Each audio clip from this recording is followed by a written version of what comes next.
భారతదేశంలో ఉనికి కోల్పోయినటువంటి సిపిఐ, సిపిఎంలు ఇప్పుడు మళ్ళీ తమ సత్తా చాటడానికి కాక్రోచ్ జనతా పార్టీని ముందు పెట్టి కథ నడపబోతున్నారు. ఆమ్ ఆద్మీ పార్టీ ఎట్లయితే తన విశ్వసనీయత కోల్పోయాక తమ పార్టీకే సంబంధించినటువంటి సోషల్ మీడియా ఇన్ఫ్లుయెన్స్ హెడ్స్ అయినటువంటి అభిజిత్ దుప్కేని, సౌరభ్ దాస్‌ని ముందు పెట్టి కథ ఎట్లా నడిపిస్తున్నారో, ఇప్పుడు అలాగే కమ్యూనిస్టులు కూడా అదే అభిజిత్ దుప్కేని, అదే ఉద్యమాన్ని అడ్డం పెట్టి అప్పట్లో కన్నయ్య కుమార్‌ని అడ్డుపెట్టి కథ నడిపారు.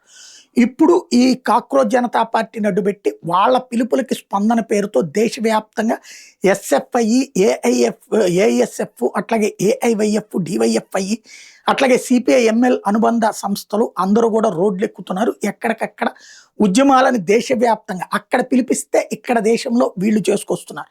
స్వయంగా కమ్యూనిస్ట్ పార్టీ నాయకులే పార్టిసిపేట్ చేయడం ప్రారంభించారు. తద్వారా వాళ్ళ ఉనికికి ఢిల్లీ ఉద్యమాన్ని వినియోగించుకోవడానికి సిద్ధపడుతున్నారు. కాబట్టి రాబోయే రోజుల్లో ఉనికి కోల్పోయిన వాళ్ళందరూ ఒక్కటయ్యి అక్కడ అభిజిత్ దుప్కేని ముందు పెట్టి ఇక్కడ కథలు నడిపే అవకాశం ఉంది.